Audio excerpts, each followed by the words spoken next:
like you getting your first sugar baby experience, so we are loving this. But when it comes, Ryan, I will say this specifically. I was thinking about this. There are a certain kind of men out there who want certain kind of things from women. Sure. Okay, there are men who will come up and tell you, you ain't got to work, you ain't got to do nothing.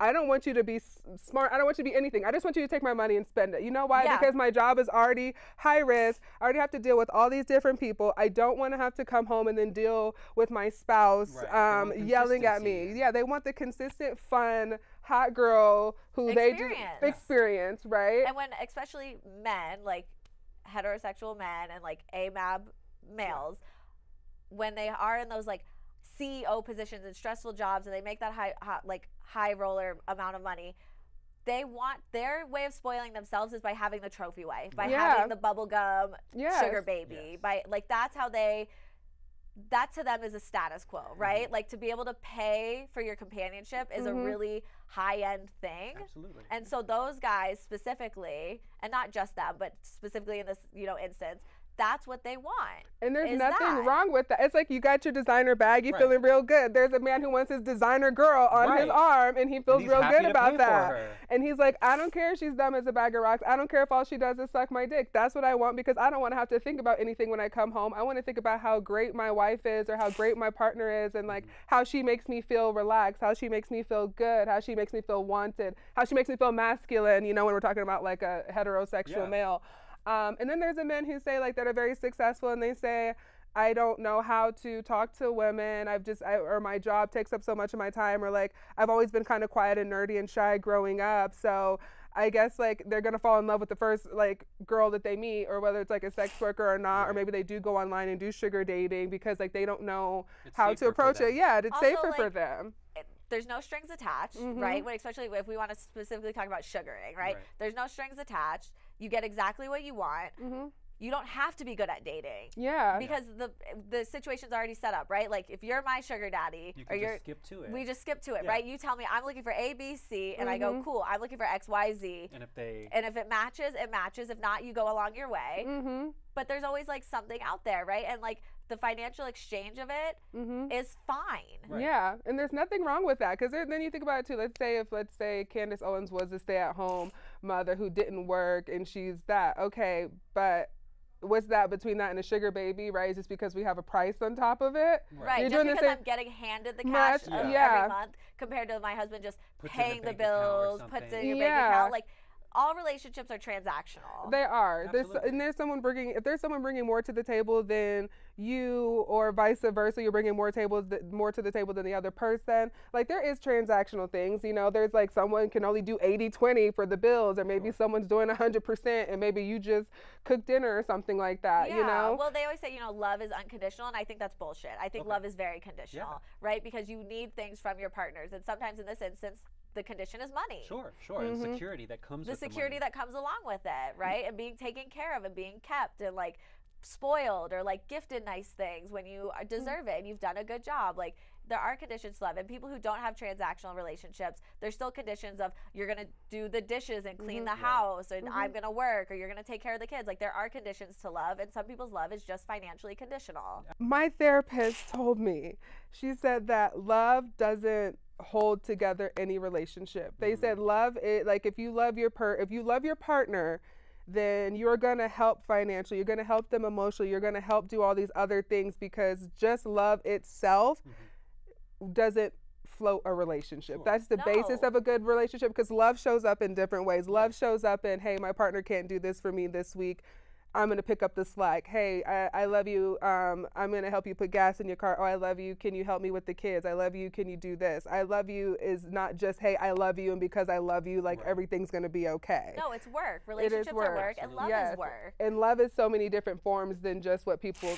think it is. You know what I mean? Yeah. So, and there's platonic love, there's romantic love, there's love within workplaces, there's love within animals, you know what I mean? But like you do have to pick up the slack sometimes for your partner, or compensate and do that. But like you said, it is sometimes my partner can't show up that much this week, so I'm going to make up that part of it, right? It's not always 50-50. Yeah. Sometimes it's 80-20, sometimes it's 70-30, sometimes it is 50-50, sometimes it's 100-0. Yeah, exactly. But it's about finding the balance, and as long as it teeters back and forth and both partners are putting in the effort, it works. Exactly. So, and then the love looks different for everybody. And I think that's what we were talking about, I guess, wrapping it back around to Candace Owens, because she had made a statement that actually had a couple of your friends on this podcast stating that basically what she's saying is no man on the face of the planet is going to want to date a sex worker before, after, or during doing sex work, right? And one of the girls who did respond said,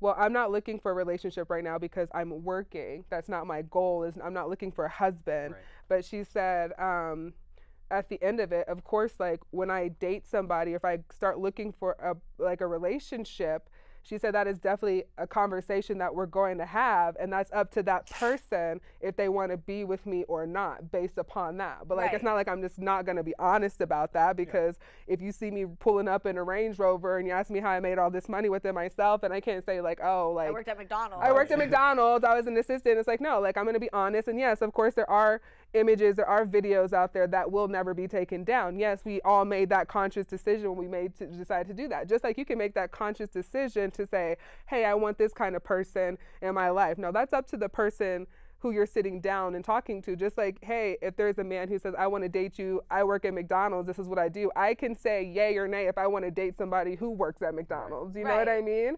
So with that being said, I think the girl had also gone on to mention that she has been more picky with her dating. It has given her a platform to say, I get to pick and choose who I want to date because the copious amount of men that are coming up to me and saying like this, and this. And she goes, my standards have been elevated because of like me doing sex work. I can say that for myself as well too. I have been approached by some of the most affluent men who want to date, who want to be a part of my life, who want me to be their trophy wife. Yeah. And it hasn't brought down my dating. It hasn't taken me back. It hasn't changed anything. If anything, it's made me more confident. It's made me more desirable. It's made me more like the guys that know that they want me are the guys who are going to be confident with themselves. The guys that do financially are stable enough to say, hey, like, yeah, I'm going to go to this store and this is the girl that I want. Mm-hmm. Yeah. You know, I want you and I want to do everything right to make it, because I know what you're about. I understand like your business. I understand like the hustle.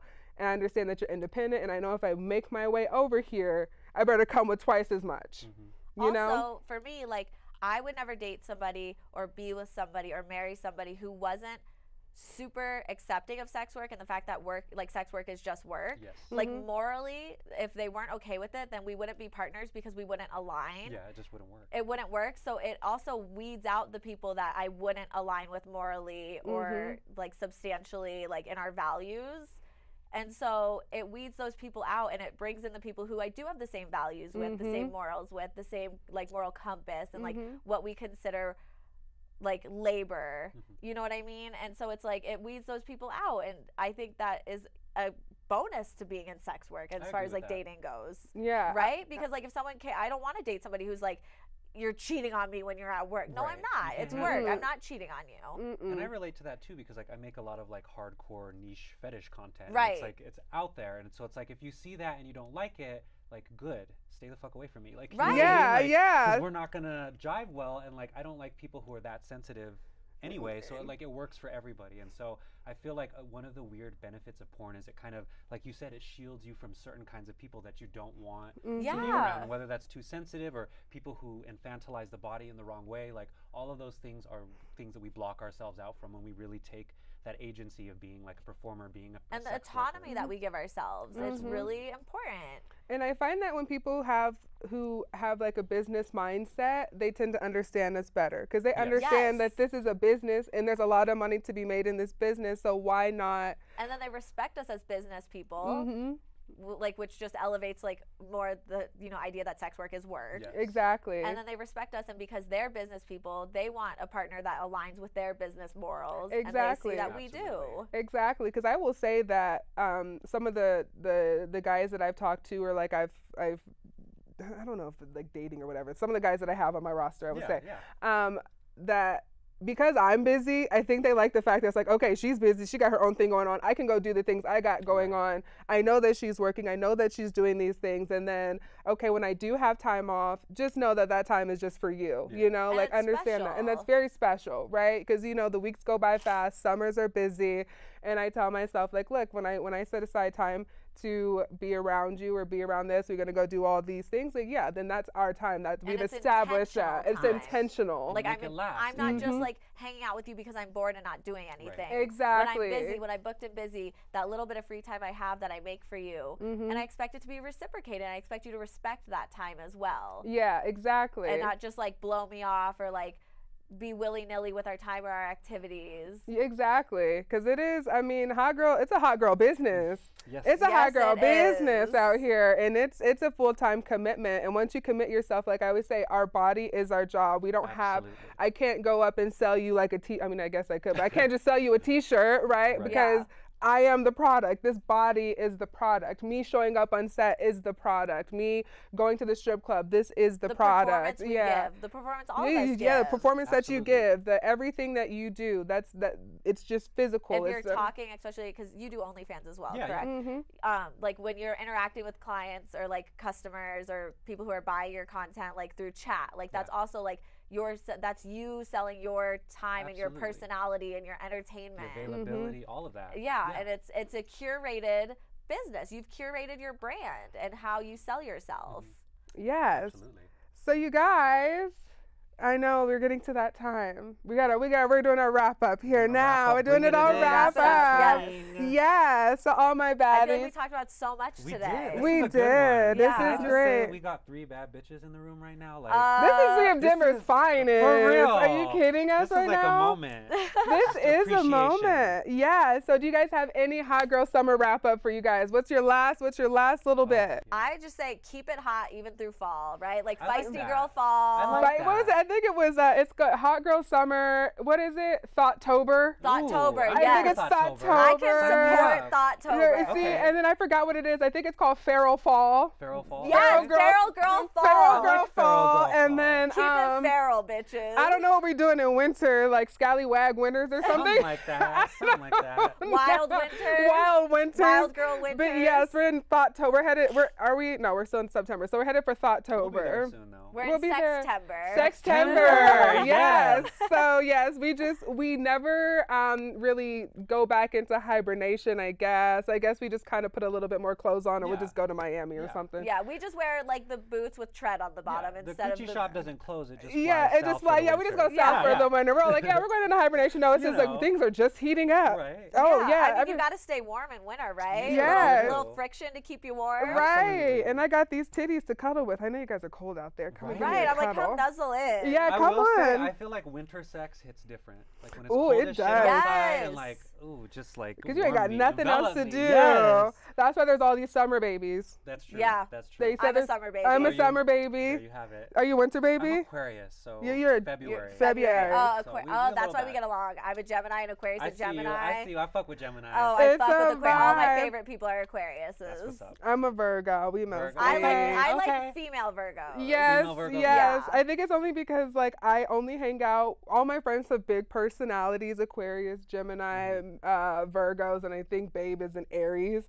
And I feel like everyone who has, because I'm very reserved and very quiet when I'm by myself. Like people don't realize this, but like people are like, oh, we thought you were a bitch or something. It's like, no, I just don't talk to people. So when I have big personalities around me, it brings out my personality. So I feel like I can be myself. You were so quiet before we became friends. So the way we became friends is I walked up to her in the club and I went, are we going to be friends or not? I love that. Yes, and she looked at me and I go, all of our friends are friends. Like, what's your deal? Why aren't you my friend? Like, let's get it figured out. And she was like, oh, no, okay, yeah, we could be okay. All right, that's all it took. Let's be friends. Yeah. I was like, you aren't going to pull the bitchy card with me. Let's go. No. And I was like, it's not like I'm a bitch. It's just like I just look like a bitch. Right.